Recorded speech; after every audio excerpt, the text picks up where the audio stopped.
moi, je veux partager l'expérience justement que j'ai eue. Je me suis séparé, j'avais 41 ans. Avec deux enfants, j'ai été 8 ans avec la mère de mes enfants. Et quand vous parliez là, de deux inconscients qui se mettent en couple, là, ça peut être catastrophique. Là. Je C'est vais enchérir catastrophique. là-dessus sur le Oui, mensonge à soi. oui. Euh, Avant de vous écouter, je n'étais pas conscient du niveau de mensonge à moi que je m'accordais ou je faisais. Alors, les raisons pour lesquelles je me suis mis en couple avec cette femme-là étaient loin d'être les raisons primordiales pour faire un bout de chemin dans l'intimité. Premièrement, j'étais incapable d'avoir de l'intimité à 32 ans avec une femme. Ça, je m'en suis rendu compte. J'étais pas à l'écoute des besoins de cette personne-là. Je m'en foutais. Mon plaisir est passé en premier. Donc, la relation ou les relations sexuelles qu'on avait étaient plus satisfaisantes, puis pour les deux, en fait. C'était loin d'être gage de succès. En fait, moi, dans ce temps-là, j'avais besoin d'être materné. Ou en tout cas, je pense que c'est ce que je recherchais. Tout ça pour dire que quand tu arrives à 41 ans avec deux jeunes enfants de 2 et 3, 4 ans, puis là, tu veux te remettre en couple ou trouver au moins une partenaire avec laquelle tu peux échanger, avoir de la sexualité, faire des activités, c'est pas évident. C'est vraiment pas évident. Jérémy, ça ne l'est jamais. Ouais.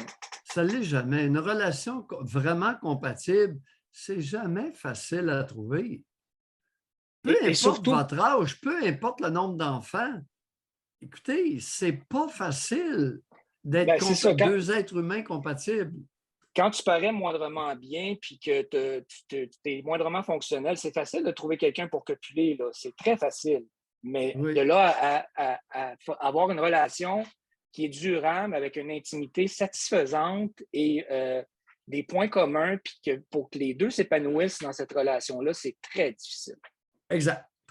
Alors, Alors moi, attirer quelqu'un pour les deux genres, c'est facile. Retenir ou assurer la pérennité de la relation, c'est de la peau. tout à fait. Alors, moi, il y a 2 ans, j'ai rencontré une femme Oui, et je vous avais appelé là-dessus, puis vous m'aviez traité de la menteuse, vous aviez raison. Parce qu'on s'était laissé, puis je vous avais dit à quel point elle m'attirait et elle était, au niveau sexuel, c'était ce que j'avais toujours recherché. oui. Alors, et puis vous m'aviez dit, ouais, comment ça se fait que vous êtes pas avec? Je vous avais dit, bah, elle parle trop à ménage. Puis c'était vrai un peu, mais dans le sens où c'est un peu au niveau de la plante précédente, c'est que moi, j'aime échanger sur la politique, j'aime échanger sur l'histoire, la culture générale. J'ai une grande gueule des fois, puis j'aime ça. Mais cette personne-là, c'est pas qu'elle n'est pas du même niveau intellectuel que moi, c'est juste que son niveau de culture générale n'est pas le même que le mien. Mais elle est aussi intelligente que moi, c'est juste que son intelligence, elle l'a développée ailleurs, dans ses champs d'intérêt.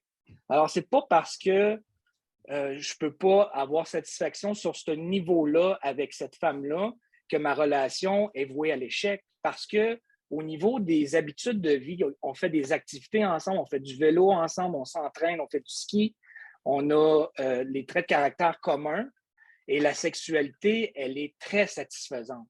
Alors, moi, ce côté-là, de pouvoir discuter sur des champs d'intérêt, je peux l'accomplir avec d'autres personnes de mon entourage.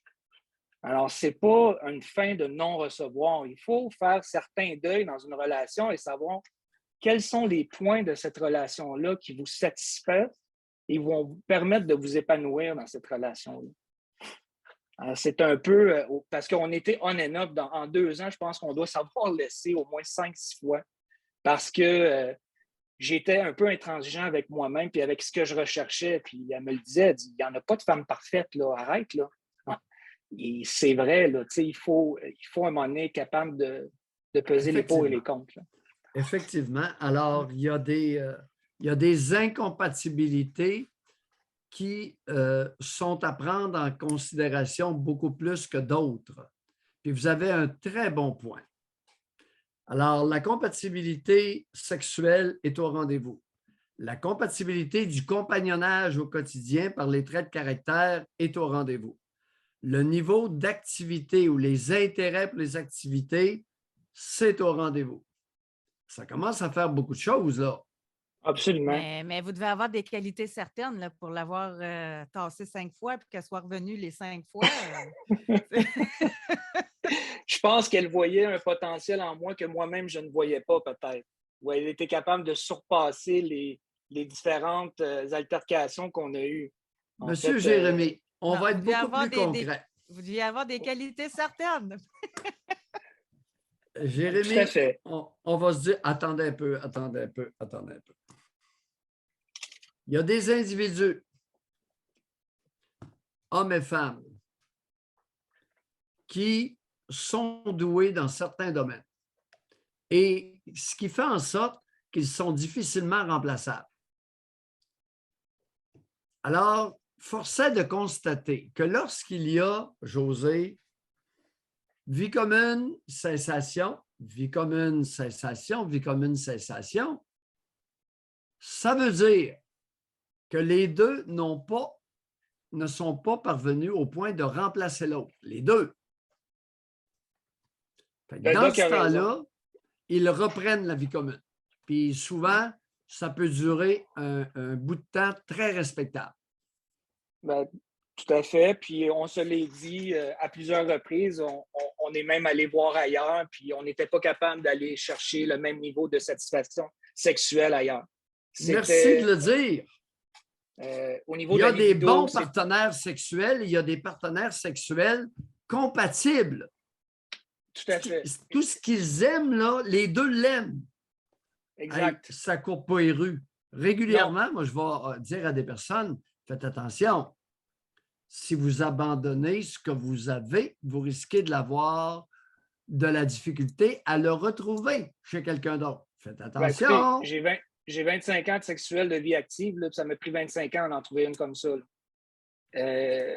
Si vous faites pas attention...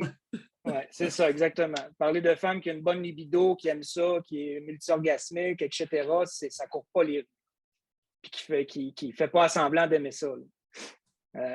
Puis de mon côté, ben effectivement, je suis. C'est ça. Si j'étais un croyant, je vous dirais, vous êtes béni des dieux, mon ami. Faites attention. Le pape vous inspire, Doc? Évidemment. Nous sommes dans une période de religiosité accrue. Ah oui. Oui. La religion, il ne faut pas que ça s'insère dans le couple, là, c'est mortel. Disons que ça ne fait pas tellement bon ménage avec la sexualité. Tout à fait. Les grands croyants sont peu pratiquants. Et souvent déviants. Oui, c'est ça. C'est les plus chastes et les plus moraleux qui sont souvent les pires. Dans bien des cas, oui. C'était. Ouais. Oh, oui. Alors, Jérémy, allez en paix. On se quitte comme ça. Merci.